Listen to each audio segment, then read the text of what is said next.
Well, you spent 2014, 15, and 16 in prison, and then you finally get out. I get out. What was it like to walk out that prison?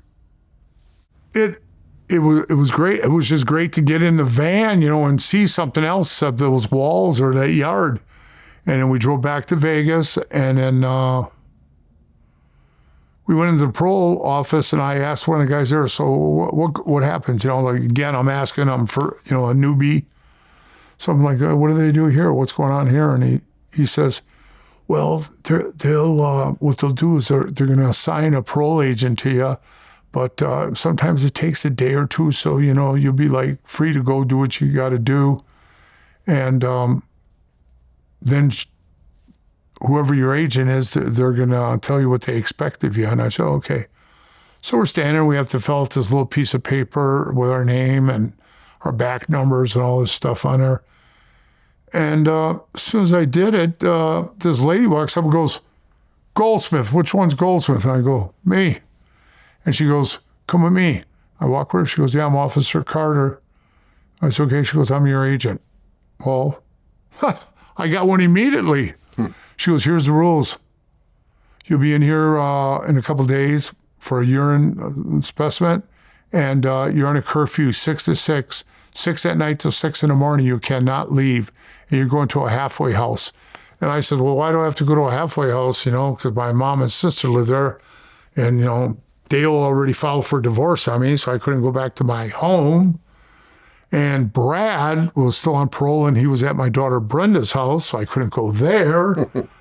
And I mean, who do you call up? Your best friend? Hey, I want to come stay at your house. I just got parole from prison. You don't want to do that because they're going to come over and check the houses and do their little, midnight raids, thinking you're doing something dirty.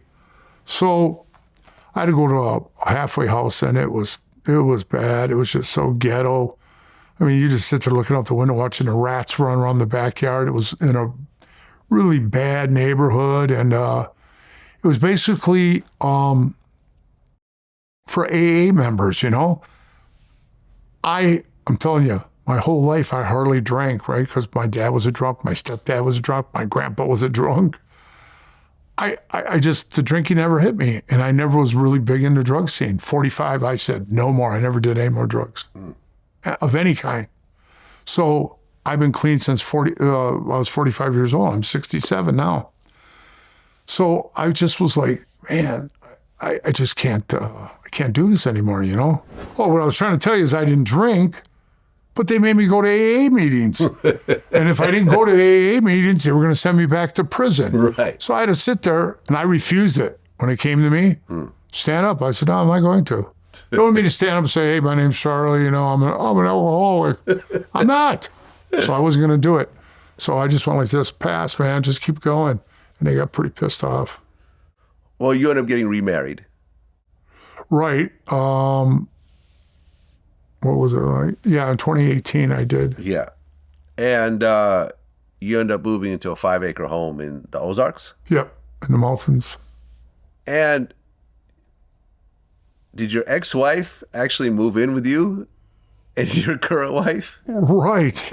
That's I know, bro. You don't know the half of it. It's so crazy. People, they're like when you come up to them to introduce the ladies to them, it's their face is kind of like what? Because it's unheard of, But what happened was, she wasn't taking care of herself, and she was drinking heavily, maybe all the stuff, that I put her through. And she was drinking pretty heavy, and she wasn't eating. She was malnutrition, dehydrated. My daughter would go over there a couple of times, find her. She fell down, cracked her head open. She'd go over there, and she's passed out drunk, and no food in her house. And she was dying. I mean, she was so skinny. She was like skin and bones. Her arms were so like the veins. I could see every vein and tendon in her arm. And we saw her. We came to take my daughter out for a Christmas dinner, and Dale came with us. And I was hoping it wasn't going to be like, that's the first time she met Christina. And I was hoping there wasn't going to be any, but it wasn't. They got along very well and stuff. And her and Christina talked and stuff. And then we came the following year for Christmas again, and I took them out to eat again and I did invite my son. I told Brenda, tell Brad to come. I'll pay for the dinner for Christmas. Maybe we can talk and stuff. He denied. Yeah. So, I mean, I gave up on that. So Christina and Dale kind of hit it off. And then out of the wild blue, Christina took care of her dad from World War II vet. And, he did it, man. He was there for the big war, and he was 95 years old, and she took total full care of him till he died. And she's so used to it, she just looked at me and she says, we got to go to Vegas. Got to get Dale, she's going to die. And I said, get her and do what? She goes, get her and bring her here. Get her cleaned up. I said, I tried to get her cleaned up for like 30 years, man. You're not going to do it. And she says, no. She's going to better herself. I believe in her. We're going to do it. I thought it was beyond my better judgment to do this, and believe it or not, man, she came out and she just cold turkey stopped drinking. She had one little mishaps where she had a couple of beers, and Christine got upset, crying and stuff, and then Dale felt bad. But I got to give her an attaboy. I mean, it's been like almost a year now that she is clean and sober. Right, and you retired from the Teamsters after. Right, and she did too. So did Dale. Aha. Do you know who killed Jimmy Hoffa? I remember I interviewed Michael Franzese, and who was a ex-mafia member, capo, and he wouldn't tell me who did it, but he said he's buried somewhere wet. That's what he said. Well, was there ever talk within the Teamsters over that whole situation? They would make jokes like, where is he and stuff. And I made a joke out of it when my shop got raided, when the 80 cops hit the shop. And they go, we want to talk to you. And I said, why do you always talk to me? I get kind of pissed, why do you always talk to me? And that's when he said, well, you're the Tony Soprano of the Hells Angels. I said, no, I'm not that, man. And they said, hey, where's Kevin at? And he was a member that was on the 10 most wanted list for a murder. And I didn't know where he was. I did not know a clue where he was. So I stood there and I looked at him and I said, I don't know. They go, come on, PeeWee, you know. We know you know. And I said, don't. I said, well, I'll tell you what. I'll talk to you about it. You tell me what I want to know and I'll tell you what you want to know. But I really didn't know. So I was just playing him. So I said, where's Jimmy? And they looked at each other. And now these were 2 FBI, 1 marshal, and an ATF guy. They were in my front of my shop. And they looked at each other and they go, Jimmy? Jimmy who? I go, Jimmy Hoffa. They go, what do you give a shit about Jimmy Hoffa? I said, man, I've been a Teamster, man, like almost 30 years. I want to know where he's at. They go, we don't know where he's at. And I said, well, I don't know where Kevin's at either. And that's how we ended it. And there we go. That's how we ended it. Well, PeeWee, man, I appreciate you coming in and sharing your story. Quite a journey. Quite a journey. And like the thing with the Hells Angels, definitely the most recognizable name when it comes to motorcycle clubs. And I don't regret being one. I was proud to be one, you know what I mean? And it was an honor and a part of my life that I liked. I traveled the world, had a lot of doors open for me, like being bodyguards, seeing movie stars, like a lot of that stuff, Yeah. So it was good, and toward the end it was bad, but I don't hate them. I don't blame them. Everybody says, don't you blame them for going to prison? I just did what I had to do as a member, Well, a lot of times that really comes with it. I remember I interviewed Freeway Ricky Ross, and he told me something that's always resonated.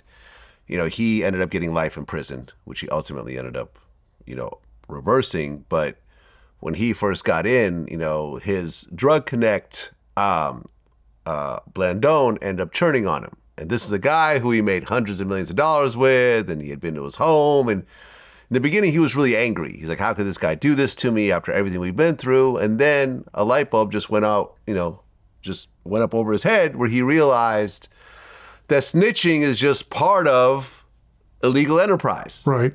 You can't get mad at something that happens almost every single time. And once he accepted that the snitching is just part of this, he stopped being angry. He learned how to read, and he ultimately was able to reverse his life sentence. But a lot of people always get mad at the snitching, not thinking that it's going to happen. There's really nobody who I've ever interviewed who has a criminal story that doesn't include snitching being part of their story. Right. Every time. I've had like 3 Hell's Angel members, full patch members, wearing wires on me. Wow. To set me up for stuff, which going back to is like Pat Matter in that paperwork. I got the paperwork, what he said. He told him I was the Midwest distributor of methamphetamine. I didn't even mess around with it. I told you at 45 I stopped it. And I was older than that when I got to Frisco. So you know that was all BS, Yeah. And I kept wondering why this one angel from Arizona, every time he saw me, trying to sell me a pound of meth. And I told him, listen, dude, I don't want it. And he was one of the guys involved in that murder of that woman where they're looking for Kevin. He got caught with meth, and he said, I'll cooperate. I'll tell you about a murder, but I want to walk free. And he did walk free. Huh. So you actually wrote a book. Yeah. Can we see it here? Here it is. Brotherhood. Greatest lie ever told. Why the greatest lie ever told? Because I could see the brotherhood wasn't there anymore. Like when guys leave the club, as soon as you leave, you're instantly nobody to them, good or bad. And when I seen that, I was like, man, you got to care about somebody, to really call him brother. Like the guy I just told you about in the prison, sends me out of the wild blue. Hey, I love you, PeeWee. That's cool, And I was just in prison with him, but to me, he's a brother, somebody who cares. Well, listen, I appreciate you telling your story. And look, at 67 years old, you still look great. Feeling good. You wrote a book. Man, congratulations on what you've been through, man. I wish you only the best. Thank you. That's what it Appreciate is. it. Peace.